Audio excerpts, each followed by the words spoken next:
Rĩu mũini wa mũgithi ũrĩa wĩtagwo Wanja Asali mtoto wa Kiambu nĩaheanĩte kiumia kĩmwe tu kũrĩ aini arĩa othe mekĩte cover ya nyĩmbo ciake.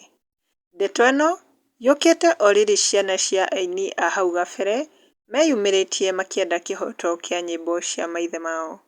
Na rĩu kwĩ macambĩki mokĩte comment section, Simple Dan nĩateteire Wanja Asali na akauga "This is a good move. Kikuyu music has been dying gradually." Nake Sarah Mbugua nĩaugĩte "Wanja Asali tũkwendete mũno, ta wĩtetere biũ mwana witũ." Nake Jemima Wanjiru nĩaugĩte maine ciao nĩkĩ andũ othe marenda gũtuĩka aini arĩa mena iheo makaga value. Wanja ekĩra kĩu gũkũ ahiki ona arũme aingĩ maracihũra na piano, guitar band, rĩa mũno original kagacama magaciendia bũnda-inĩ, irabu-inĩ tũkarigwo rwĩmbo nĩ rwaũ.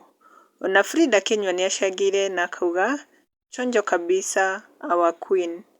Nake Kanice Karema nĩaugĩte na andũ makĩĩta ciana cia aini mambe morĩrĩrie wega kana nĩma ithe wa mwana no nyina ũmenyaga, na agagĩtheka hau gabere na hau nĩaria ma.